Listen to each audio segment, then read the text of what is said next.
Dave Workman, that's your cue. Welcome to the show, sir. How are you? Well, I'm fine. I'm just sitting here slurping on a 32-ounce Coke. Nice. I hope you don't live in public housing, sir, because you're going to have some inky fingers, maybe. No, that's okay. I understand that all my prints will burn off if I soak them in Coca-Cola long. That's good. That is awesome. So, Dave, just so we make sure John Pop was wrong, it is Spokane, correct? It is Spokane. Have you ever in your life in the state of really? Washington heard anyone call it Spokane other than John Pop? Wow. Thanks, pal. No. Not that I would show you where they're buried, but... Thrown under the bus by my good friend Cameron Gray. We're just making sure from the Washington State expert. So, Dave, in Spokane, what's happening out there with the school district? Well, yeah, this was a fun story for me, and it's the second one of these that I've done. As we all know, 8 months ago, right after the Sandy Hook tragedy, which just broke everybody's heart, Wayne LaPierre and the NRA made a proposal about having armed guards in every school in America, and they were just blistered. The media went berserk. The anti-gun crowd came out and claimed that Wayne was probably responsible for the sinking of the Titanic. Every bad thing that ever happened in the world belonged to the NRA. And I'll never forget. Stupid idea. I'll never forget the few days after that. Because we get these articles mailed to us each day. I'll never forget just the unbelievable amount of editorials, and not a single one nationwide agreed. I mean, typical liberal newspapers, of course. yeah. But I mean, they just excoriated him on, and especially on MSNBC and the big newspapers. Yeah, it was really ugly. Got visceral. But now here we are, 8 months later, and on my radar screen pops up this story that the Spokane School Board is thinking real strongly about putting armed guards in school. And I'm thinking, geez, it's their idea. Must be good. When it was LaPierre's idea, it was terrible. Worst thing that ever happened. Isn't that the secret, though? You got to make sure that you got to make them think it was their idea. That's right. Yeah, it stuns me, the hypocrisy that is at work here. Earlier this year, this has been a couple of months back, the Snohomish County Sheriff's Department announced that it was going to add deputies patrolling in the rural parts to be around local schools. And I thought, well, geez, that kind of sounds like what the NRA was suggesting, with some modification too. And here again, this was pandered as a grand idea when it came from the Snohomish County Sheriff's Department, but if you had the NRA's fingerprints on it, it was just the worst thing since the plague. Yeah, it's funny. If the NRA brings, we have the Eddie Eagle gun safe program, and teaches kids what to do around guns, Right. but for some reason, because the NRA is involved in it, Yep, it can't be a good program. It's just got to be awful, and there's got to be some undercurrent of just a way to sell guns to kids. Well, yeah, and that's so silly. You guys probably recall back in my earlier life, in the early 1990s, I was on the board of directors, and my good friend Marion Hammer, that was her Right. launch pad thing there, and it was a great idea. Everybody who looked at that thing said, you know what, this is just smart as the day is long. Let's try this.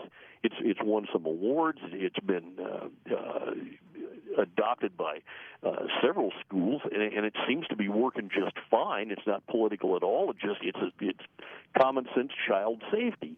But good grief, because the NRA initials are on that.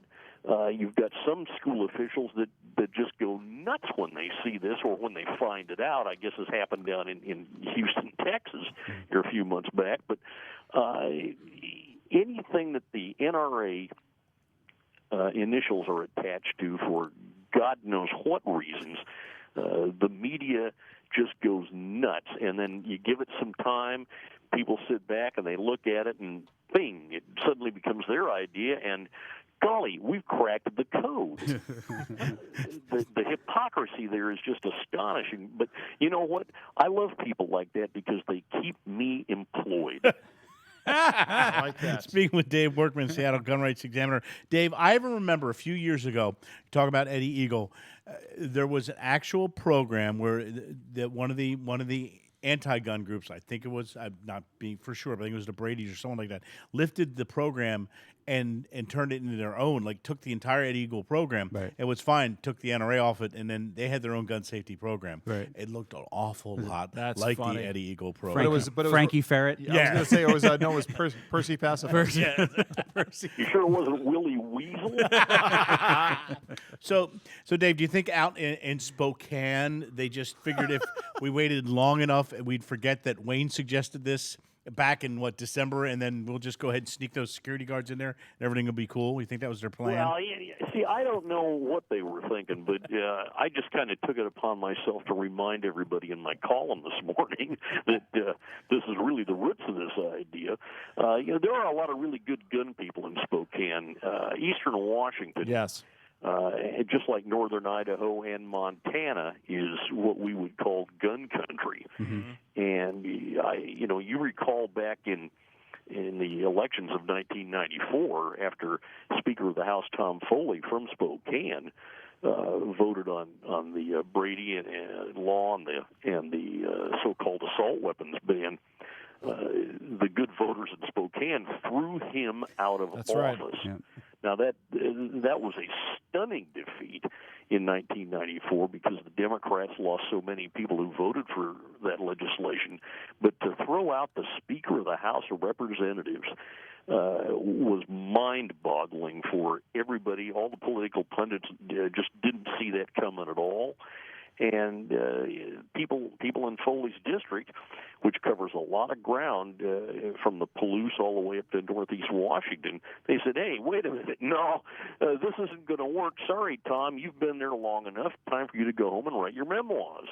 All right, Dave, last question before we let you go. There was a story, we talk about this story that you wrote in Spokane there about the school, what's going to happen with schools now. But, of course, this all stemmed from the horrors of Newtown. But an interesting story yesterday in Fox News, demand for gun permits soar in Newtown after school shooting, which was, it seemed to be the opposite of what everyone expected up there. People were going to hate guns, or people were going to rally against guns, which they did and still do in some places. But, when you write a story like what you wrote, you see a story like this in what happened in Newtown. Where do you think we are in terms of just the aftermath of Newtown and looking ahead towards protecting our children against, lunatics like Adam Lanza? Well, I tell you, as a reporter who covers this, guns are my beat. That's what I write about. And I think that this clearly strongly suggests that a lot of the mainstream pundits and the cable TV pundits are absolutely wrong when they talk about how people don't like firearms, they don't want guns. I don't believe the numbers at all when they say that gun ownership in this country is actually shrinking and that all these guns are being bought by people who already own guns. I know from just anecdotal information that's bogus, and yet we see this meme played out time and time again where they're saying, the gun ownership in this country is a shrinking population. And I don't think we can believe that. Hunting is up. People are more interested in sport shooting. We've got millions and millions of people applying for and qualifying for concealed carry permits and licenses across the country. Dave, the season premiere of Duck Dynasty got 11.8 million viewers. Wow. It would indicate to me that shooting and hunting people don't have an issue with and tend to enjoy. And beards. I think you're right. I think as we say, everybody in the elite media inside the Beltway, in New York and Manhattan, where they've lost sense of reality, they don't understand what the real American public wants and what they believe in anymore. Yeah, absolutely. Dave Workman, Seattle Gun Rights Examiner. Thanks, Dave. Thank you, sir, for always being there for us. Great work as usual, sir. Well, thank you very much. You guys have a good day. Have a good weekend.